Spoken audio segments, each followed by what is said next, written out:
ভিডিঅ'টো দিয়া অকণমান মোৰ দেৰি হ'ল, তথাপিতো ভাবিলোঁ আপোনালোকৰ লগত শ্বেয়াৰ কৰোঁ। আজি হৈছে গৰু বিহু আৰু সকলোকে গৰু বিহুৰ শুভেচ্ছা জনাই আজি মোৰ ভিডিঅ'টো এনেকৈ ষ্টাৰ্ট কৰিছোঁ। আৰু এইফালে দেউতাই দেখিছেনে চাটৰ কাৰণে যিমানখিনি বস্তু লাগে সকলোখিনি যোগাৰ কৰি ৰাখিছিলে। আৰু ৰাতিপুৱা যিহেতুকে দাদা আৰু দাদাৰ ছোৱালীজনী সদায় আহে গৰু গা ধুৱাবলৈ আমাৰ ঘৰলৈ, আৰু সেইকাৰণে তাহাঁতিও এয়া লাগি গৈছে।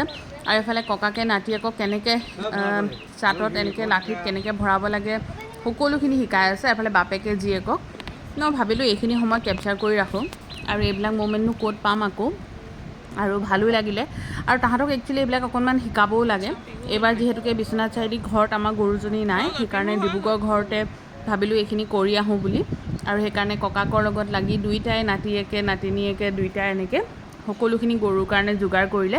আৰু এইখন চাওকচোন কি ধুনীয়াকৈ যোগাৰ হৈ গ'ল, মাহ হালধিৰে সকলোখিনি প্ৰিপেয়াৰ হৈ গ'ল। এতিয়া ইহঁতৰ লাগিব গৰু গা ধুৱাবলৈ।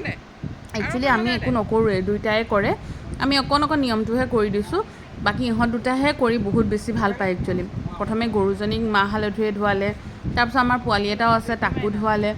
বহুত হেপী দুইটাই, আৰু মানে ভালো পাই দিয়কচোন এইবিলাক কৰি। আজিকালি এইবিলাক পাবলৈও নাই, মানুহে গৰু ৰখাটো আজিকালি অসম্ভৱ, মানে জাগা চাই। আৰু জাগাবোৰ যিহেতুকে মানুহৰ কম, আৰু যিহেতুকে এইকণ সৌভাগ্য পাইছে সিহঁতে, সেইকাৰণে ভাবিলোঁ এইখিনি ভিডিঅ'ৰ থ্ৰুৰে আপোনালোকৰ লগত শ্বেয়াৰ কৰোঁ আৰু তাহাঁতকো অকণমান শিকাওঁ। মই আগতেও অৱশ্যে এনেকৈ দিছোঁ, আপোনালোকে দেখিছেই। আৰু এইফালে ইহঁতে ধুনীয়াকৈ পানী ঢালি দিছে, দেউতাই তাৰ গা চা ধুনীয়াকৈ ধুৱাই দিছে গৰু আৰু গৰু পোৱালিটোৰ। আৰু এতিয়া তাহাঁতক চাব। বাপেৰ সৰু তই হবি। এইফালে দেখিছেনে ককাকে শিকালে তাহাঁতক কেনেকৈ কি ক'ব লাগে। আৰু ককাকৰ লগে লগে তাহাঁতিও সেয়া দুইটাই গাই গৈছে। দুইটাই একে বয়সৰে, ছমাহৰে গেপ অৱশ্যে, কিন্তু তথাপিতো দুইটাই একদম দুইটাই লগে ভাগি এয়া গৰু বিহুটো ধুনীয়াকৈ পালন কৰিলে। আৰু এইফালে গৰু পোৱালিটোকো তেনেকৈ কৰিলে। আৰু এইফালে মাখিয়তী দি ধুনীয়াকৈ গৰু আৰু গৰু পোৱালিটোক এয়াও যিখিনি নিয়ম কৰিব লাগে কৰিলে। দীঘলতি নাই, সেইকাৰণে মাখিয়তী দিয়ে কৰিলে। ৰাতিৰ নিয়মখিনি যিহেতুকে আমি নাপাওঁ, আমি একচুৱেলি আজি বিশ্বনাথ চাৰিআলি যামগৈ, সেইকাৰণে তাৰ আগতে আকৌ এয়া দেখিছেনে দাদাহঁতৰ ঘৰত আমাক ৰাতিপুৱা ব্ৰেকফাষ্টটো কৰিবলৈ মাতিলে। সেইকাৰণে তাই থাকি গ'ল, দাদা গুচি গ'ল, তাই গা চা ধুৱাই এতিয়া আমি গোটেইকেইটা আহিছোঁ দাদাহঁতৰ ঘৰলৈ ৰাতিপুৱা ব্ৰেকফাষ্টৰ কাৰণে। আৰু বৌয়ে বহুত ধুনীয়াকৈ লুচি ঢেৰ কিবা কিবি বনাই ৰাখিছিলে, খাই বহুত বেছি ভাল লাগিলে।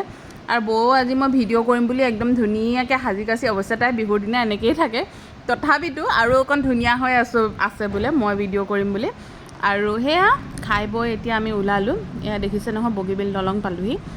প্ৰায় 11টামান বজাত আমি ডিব্ৰুগড়ৰ পৰা ওলাইছিলোঁ, আৰু ৰাস্তাত আহি থাকোঁতে মাজতে দেখিলোঁ বিহু গাই আছিলে। সেইকাৰণে ভাবিলোঁ অকণমান ৰৈ বিহুকে চাওঁ, অলপ সময় চালোঁ। তাৰপিছত আমি পাই গ'লোহি পদুমণি থান। গতিকে আহি আছোঁ বিশ্বনাথ চাৰিআলি আৰু বিহুৰ কাৰণে। আৰু আমি বিশ্বনাথ চাৰিআলি আহি থাকোঁতে ৰাস্তাতে আমি পাওঁ পদুমণি থান। আৰু এতিয়া সেয়া মানুহজন আৰু মোৰ ল'ৰাটো সোমাইছে তাতে পদুমণি থানত। চ' মই সোমাব নোৱাৰোঁ বাৰু, গাটো অকণ ভাল নহয়, আৰু সেইকাৰণে ভাবিলোঁ আপোনালোকক অকণমান দেখাই দিওঁ। আৰু আপোনালোকেও আজি বিহুৰ প্ৰথম দিনাই, বিহু মানে কাইলৈ পৰাই প্ৰথম বহাগ বাৰু, তথাপিতো আজি গৰু বিহু, আৰু আপোনালোকেও ইয়াত সেৱা কৰিব। মই আপোনালোকক সেইকাৰণে অকণমান এনেই দেখাই দিছোঁ। আৰু মই গাড়ীৰ ভিতৰতে বহি আছোঁ, সেইকাৰণে গাড়ীৰ ভিতৰৰ পৰাই আপোনালোকক দেখাবলৈ চেষ্টা কৰিছোঁ। দেউতাক পুতেক গৈছে, আমাৰ এয়া পদুমণি থান আছে, পদুমণি থানত আজি এতিয়া সেৱা কৰিবলৈ দুইটা গৈছে। মই ভাবিলোঁ অকণমান ভিডিঅ' কৰি ৰাখি থওঁ বুলি। তো এয়া প্ৰায় 3টামান বাজিলে, আহি আমি বিহপুৰীয়াত এনেকৈ ধুনীয়াকৈ ভাত এসাঁজ খালোঁ। বৰ সোৱাদ লগা আছিলে ভাতখিনি দেই। তাৰপিছত খাই বৈ আহি আমি ঠিক 5টামান বজাৰ আগে 5টামান বজাৰ ওচৰে পাঁজৰে আৰু আমি ঘৰ পালোঁহি। ঘৰ পায়েই চাহ তাহ খাই মায়ে দেখিছোঁ জেতুকা যোগাৰ কৰি ৰাখিছে, আৰু লগে লগে মই এয়া জেতুকা পিচি লগাবলৈ ষ্টাৰ্ট কৰিলোঁ। এয়া অৱশ্যে ৰাতি 11:30-12টাৰ চিন দেই। এইফালে এয়া দেখিছেনে মই লগালোঁ, আকৌ পোহৰকো 2খন হাতত লগাই দিলোঁ, ভৰিটো লগাই দিলোঁ, দেউতাকেও লগালে। আৰু এইফালে মায়েও দেখিছেনে ধুনীয়াকৈ হাতত এয়া লগোৱাত বিজি হৈ আছে। মনে মনে ভিডিঅ' কৰি ৰাখিলোঁ। আৰু যিহেতুকে আজি গৰু বিহু, আৰু গৰু বিহুৰ দিনাই আমাৰ এটা ট্ৰেডিশ্যন আছে যে আমি নাহৰ পাতত এটা মন্ত্ৰ লিখোঁ। মন্ত্ৰ মানে কি, এই মন্ত্ৰটো একচুৱেলি বতাহ বৰষুণৰ পৰা আমাৰ ঘৰটোক বচাই ৰাখিবলৈ এই মন্ত্ৰভাগ লিখা হয়। আপোনালোকে লিখেনে বাৰু? বহুতে নিলিখে, বহুতে লিখে, চবৰে নিয়ম বেলেগ বেলেগ।